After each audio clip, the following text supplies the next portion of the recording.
Liyayikhetha igumgedlela inkosi enkulu uPombela esitimela samampondo babamkhulu mkhulu phakade ame. Untaza ibhayi kuzibhebhu. Ugijima ngehhashi manje uzibhebhu phela alinikwe yiwo phela amangisi. Ezingxoxweni abekade benazo baphumelele. Uzibhebhu phela uzitholile izikhali. Waze wazoklomela nalo ihhashi leli. Usegijima kulo lonke izwe lakwaZulu. Uhambe phela ezigwamandela zona izinkomo zosuthu. Phezu kwazo izinkomo abekade ezithole ngomthetho eziyikhulu agcine engazibuyisanga ngesikhathi kulandwe phela isilo udinizo. Isizwe sonke sakwaZulu sasesikhala ngaye uzibhebhu lona osihlukumezayo ngoba izinkomo ezinye phela zazithathwe yiwo amangisi. Nale ngcosana esisele manje ithathwa wuye uzibhebhu.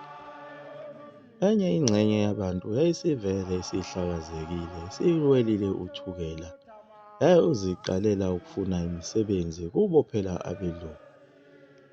Lokho kwabathokozisa kakhulu abelungu bathi icebo lethu lisebenza kahle impela manje. Njengoba beqala manje abantu bebulawa indlala sebezozinikela ngapha eThekwini. Isizwe sakwaZulu sasilokhu sikhale njalo ngenkosi ukuthi ayibuyiswe. Phela isilo Ucetshwayo sasiya khona uQueen siyohlangana naye kwakumhla ka-4 August 1882. Salinda isikhathi eside kwaze kwashaya umhla ka-14 August.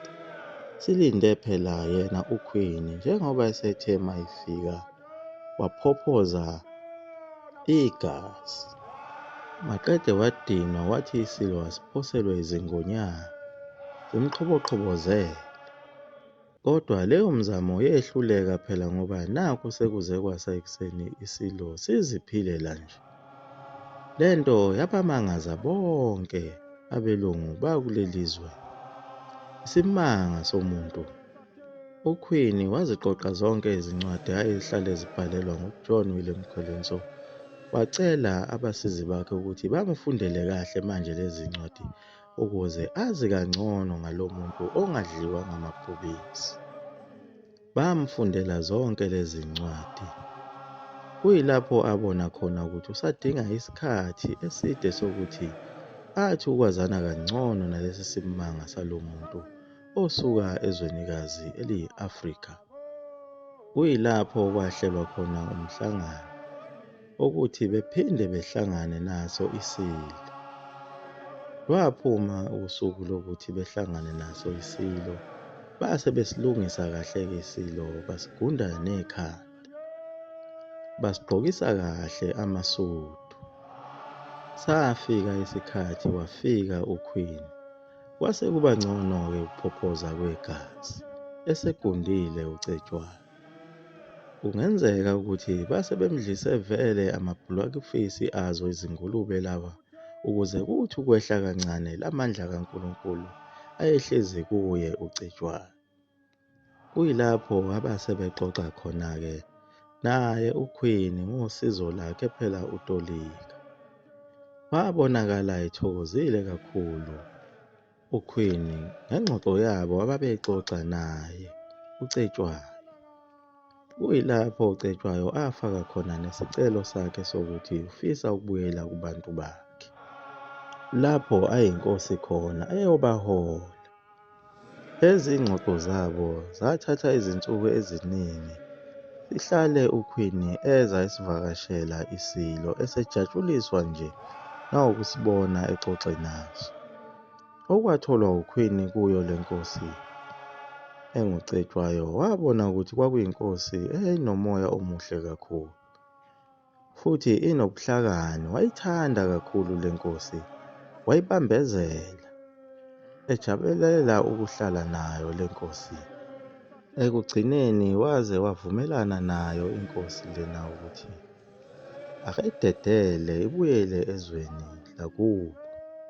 Ngaphansi kwezivumelwano zokuthi angeke isawubanga umsindo ilwise amaNgisi. Uma ilwisa amaNgisi, isijeziso salokho ukufa. Futhi kwase kucacile ukuthi isilo lesi sasizothi masibusa sibuse ngaphansi kwayo indlovukazi lena ephethe umhlaba. Futhi isiyoba yilo umbimbi nawo lamazwe lawa angaphansi kwayo iBritain. Kwasayinwa zonke lezo vumelwano zokuthi lobu bukhosi baseNgilandi nobukhosi bakwaZulu sebuyadlelana. Kwasijabulisa lokho isilo Ucetshwayo isivumelwano soxolo. Inkosi yahamba yabuyela ekhaya ngonyaka olandelayo lapho kuJanuwari 1883. Ibuyela ekhaya ngomkhumbi. Yathi mayifika inkosi uCetshwayo yaphikelela khona phela esigodlweni sayo ondini, olwalusabhizi lulokhu lwakhiwa phela njengoba lalukade lishiswe yiwona amaNgisi. Umsebenzi wawusemkhulu kakhulu, kuyalungiswa namasimu nezibaya. Kwaduma kulo lonke lakwaZulu ukuthi isilo sibuyile, kodwa kwabanye akubanga mnandi lokho ababevele behansele phela isihlalo. Nakuwo phela amaNgisi lawa ayekhona kulelizwe eqaphile ayengakuthandanga kahle lokho kwenziwe uyena uQueen, kodwa ayehlonipha phela izwi lakhe njengenkosi yamakhosi yamakhosi.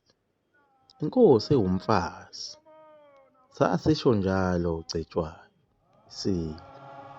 Amasosha amaNgisi ayelelizwe lakithi ayelokhu elibuke njalo esibuka isilo ngeso lengulube. Ethi lona soze simthole, ubulale amasosha amaningi kakhulu esandlwana. Sizoziphindiselela izikhulu zonke zakwaZulu, izinduna phela zazehla zenyuka zonke ziphikelele khona eNdlunkulu, zijatshuliswa yizo lezi ndaba ezizwakala kulo lonke izwe ukuthi isilo Ucetshwayo sibuyile. Lezi ndaba zahamba zaze zayofika ngisho nakhona eSwazini. Nezikhulu zakhona zafisa ukuthi ziyobona leli qhawe lenkosi elwe namaNgisi yawanqoba. Phela amaNgisi ayengakaze anqotshwe emhlabeni jikelele.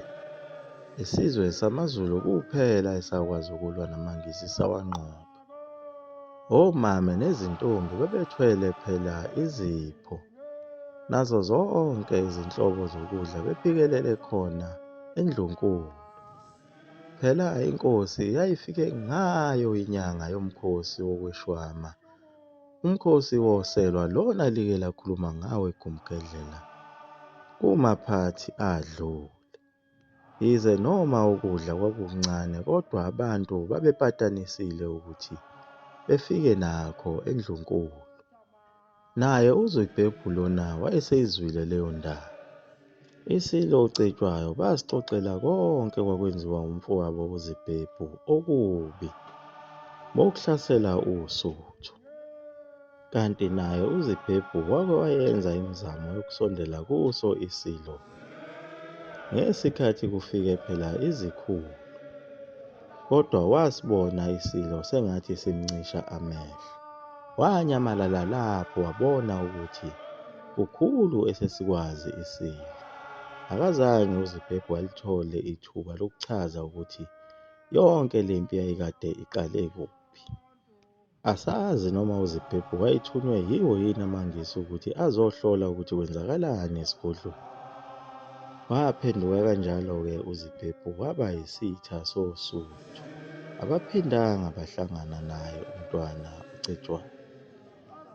Liyaguqa lapho iGumgedlela umzukulu amafutha omkhumbudu intombi nesoka phakade. Amen. Liyatholakala iGumgedlela naku-YouTube.